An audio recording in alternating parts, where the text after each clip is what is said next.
ዛሬ ወደ ዓለም አቀፍ የአቪዬሽን ታሪክ ውስጥ ያልተፈታውና በጣም ምስጢራዊ ወደ ሆነው የወንጀል ክስተት እንመለሳለን።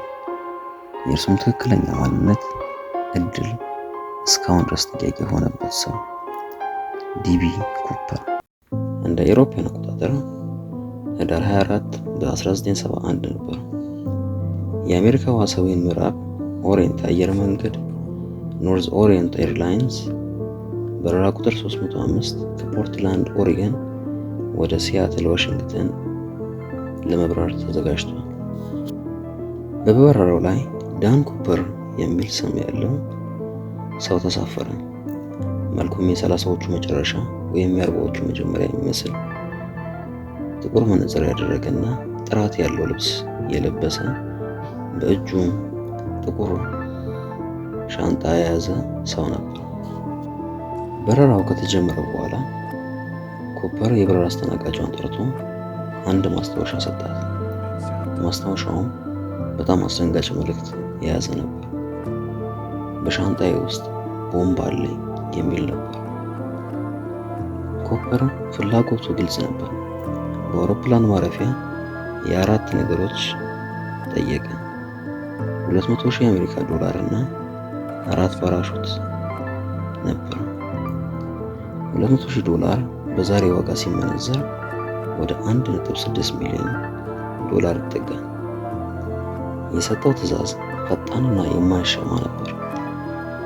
የፌዴራል ምርመራ ቢሮ FBI በፍጥነት ተዘጋጀ።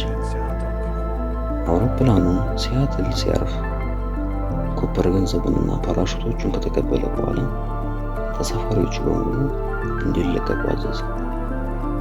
ሆኖም የበረራ ሰራተኞቹን አስቀርቶ አውሮፕላኑን ነዳጅ እንዲሞላ አዘዘ። የበረራው ሁለተኛው ምዕራፍ ተጀመረ።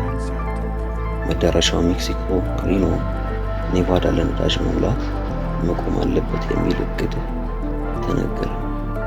ኩፐር አብራሪው አውሮፕላኑን ዝቅ ብሎ በዝግታና የአፍተሩ የመግቢያ በር ከፍቶ ሆኖ እንዲበር አዘዘ። ከምሽቱ 8 ሰዓት አካባቢ በአውሮፕላኑ ካቢን ውስጥ መብራቶች በሙሉ ሲጠፉ አውሮፕላኑ በደቡብ ምዕራብ ዋሽንግተን በሚገኝ ጥቅጥቅ ያለ ደን ላይ ሲበር ዳን ኩፐር እርምጃ ወሰደ። የአውሮፕላኑን የኋላ ደረጃ ወይም ኤርስታር ከፈተ።